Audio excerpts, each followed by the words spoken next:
Supreme court ने सारी powers Delhi की चुनी हुई सरकार को दी थी।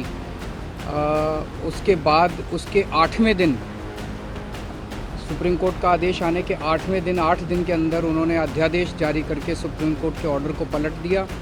चुनी हुई सरकार की सारी शक्तियां छीन ली, सरकार को बिल्कुल पंगु बना दिया और सारी ताकत एलजी को दे दी कि अब एलजी दिल्ली चलाएंगे।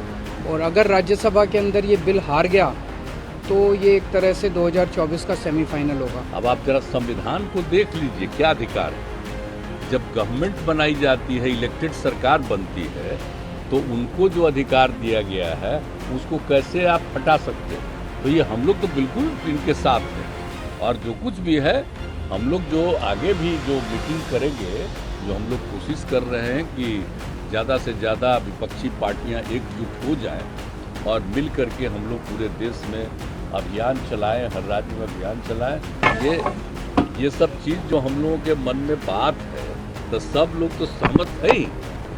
और उसके बाद अगर इस तरह की कोई बात होगा तो जो कह रहे हैं हम लोग पूरे तौर पर इनके साथ हैं। ये जो भी कह रहे हैं बिल्कुल ठीक कह रहे हैं, इनके साथ। जो सुप्रीम कोर्ट का आदेश आया था जिसमें सुप्रीम कोर्ट ने सारी पावर्स दिल्ली की चुनी हुई सरकार को दी थी, उसके बाद उसके 8वें दिन सुप्रीम कोर्ट का आदेश आने के 8वें दिन 8 दिन के अंदर उन्होंने अध्यादेश जारी करके सुप्रीम कोर्ट के ऑर्डर को पलट दिया। चुनी हुई सरकार की सारी शक्तियां छीन ली, सरकार को बिल्कुल पंगु बना दिया और सारी ताकत एलजी को दे दी कि अब एलजी दिल्ली चलाएंगे। 5-0 से जजमेंट आया था, पांचों जजों ने, संविधान पीठ ने जजमेंट दिया था, उस जजमेंट को पलट दिया 8 दिन के अंदर। ये संविधान के खिलाफ है। उसके बारे में नीतीश जी आज आए थे और उनसे काफ़ी डिटेल में चर्चा हुई। उन्होंने पूरी तरह से समर्थन जाहिर किया कि ये वो हमारे साथ हैं, दिल्ली के लोगों के साथ हैं और दिल्ली के साथ जो अन्याय किया है केंद्र सरकार ने, उन्होंने कहा कि इसका मिलके लड़ेंगे।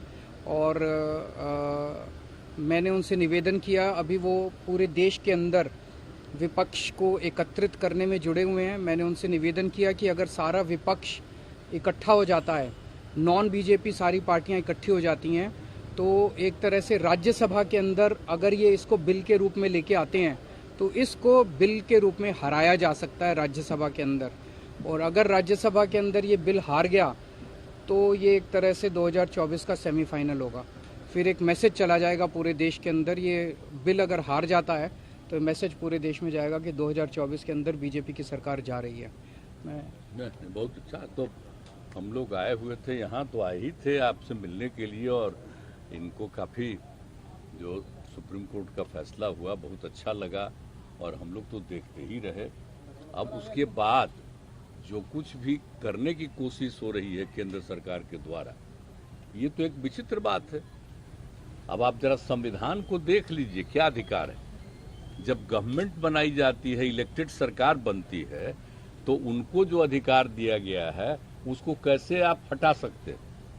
ऐसा तो कुछ नहीं है, लेकिन अब किस तरह से हो रहा है। इसलिए तो हम लोग कह रहे हैं कि सारे देश में सब लोग एकजुट हों ताकि ये लोग संविधान का भी और किसी भी चीज का अपने ढंग से जो इधर से उधर कर रहे हैं और किस तरह का माहौल बन रहा है। आप दिल्ली में इनको लोगों ने किस तरह से बहुमत दिया है और किस तरह से सब लोग साथ हैं और हम लोग इस बात को मानते हैं कि काम कर रहे हैं, बहुत अच्छा काम कर रहे हैं। और उसके बाद सुप्रीम कोर्ट का भी फैसला हो जाए तो राज्य सरकार को जो अधिकार है काम करने का, उस काम को रोक दिया जाएगा। ये सब तो बहुत ही आश्चर्य का विषय है। तो ये हम लोग तो बिल्कुल इनके साथ हैं और जो कुछ भी है हम लोग जो आगे भी जो मीटिंग करेंगे, जो हम लोग कोशिश कर रहे हैं कि ज़्यादा से ज़्यादा विपक्षी पार्टियां एकजुट हो जाएं और मिल करके हम लोग पूरे देश में अभियान चलाएं, हर राज्य में अभियान चलाएं कि सब कुछ कानून का पालन होना चाहिए, आपस में सब लोगों के बीच में प्रेम और भाईचारे का भाव होना चाहिए और जिस तरह से लोगों के बीच में विवाद पैदा करने की कोशिश होती है उन सब चीज़ को बंद करना चाहिए और देश आगे बढ़ेगा।